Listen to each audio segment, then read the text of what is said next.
हरियाणा की राजनीति में मतदान से ठीक पहले हुए एक बड़े सियासी घटनाक्रम में पूर्व सांसद अशोक तंवर कांग्रेस में लौट आए हैं। उन्होंने अपनी लोकसभा में विपक्ष के नेता राहुल गांधी की मौजूदगी में कांग्रेस की सदस्यता ली। अशोक तंवर कांग्रेस में बड़ा नाम थे, लेकिन साल 2019 में उन्होंने विधानसभा चुनाव से ठीक पहले पार्टी को अलविदा कह दिया था। अशोक तंवर के अचानक पाला बदलने से कांग्रेस के साथ साथ बीजेपी के नेता भी हैरान हैं, क्योंकि दोनों ही दलों में शायद ही किसी ने यह उम्मीद थी कि अशोक तंवर एक बार फिर पाला बदल लेंगे। हरियाणा विधानसभा चुनाव के लिए 5 अक्टूबर को मतदान होना है, लेकिन मतदान से ठीक 2 दिन पहले बीजेपी को बड़ा झटका देते हुए उन्होंने सबको हैरान कर दिया। महेंद्रगढ़ जिले के गांव बवानिया में राहुल गांधी की मौजूदगी में कांग्रेस की सदस्यता हासिल की। राहुल गांधी ने अशोक तंवर का पटका पहनाकर स्वागत किया।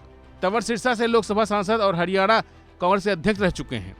वहीं तंवर के दोबारा कांग्रेस में शामिल होने पर बीजेपी नेता अनिल विज ने उन पर निशाना साधा है। अशोक तंवर के कांग्रेस में शामिल होने के सवाल पर उन्होंने कहा कि कुछ प्रवासी पक्षी होते हैं जिनका मन एक जगह नहीं टिकता, वो एक डाली से दूसरी डाली फुदकते रहते हैं।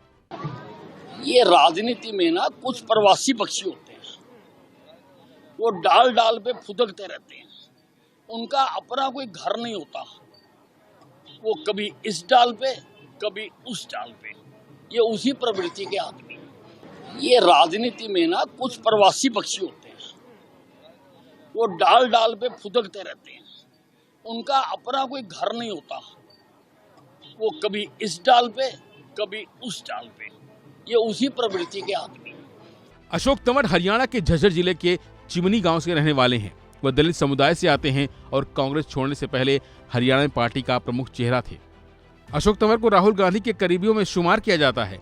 राहुल गांधी ने ही उन्हें भारतीय युवा कांग्रेस का राष्ट्रीय अध्यक्ष बनाया था और लोकसभा चुनाव में टिकट देकर संसद पहुंचाया, और 2014 में तंवर को हरियाणा कांग्रेस के अध्यक्ष जैसी बड़ी जिम्मेदारी सौंपी थी। लेकिन तंवर जब तक हरियाणा कांग्रेस के अध्यक्ष रहे तब तक उनकी पूर्व मुख्यमंत्री भूपेंद्र सिंह हुड्डा से कभी नहीं बनी। तंवर हरियाणा में एक युवा चेहरे के तौर पर दलित चेहरे के रूप में भी जाने जाते थे। जब उन्होंने पार्टी छोड़ी तो हरियाणा चुनाव 2019 के लिए कांग्रेस के टिकट बांटे जा रहे थे। तंवर ने तब टिकट बेचे जाने के आरोप लगाए थे और भूपेंद्र हुड्डा पर जोरदार हमला बोला था, और इसी के बाद उन्होंने कांग्रेस से इस्तीफा दे दिया था। और अब एक बार फिर विधानसभा चुनाव से ठीक पहले एक बार उन्होंने घर वापसी करते हुए कांग्रेस का हाथ पकड़ा है। अब आप देखना होगा कि अशोक तंवर के कांग्रेस में शामिल होने से कांग्रेस को कितना लाभ होता है। फिलहाल के बस इतना ही। बाकी अपडेट लिए बने रहिए वन इंडिया हिंदी के साथ।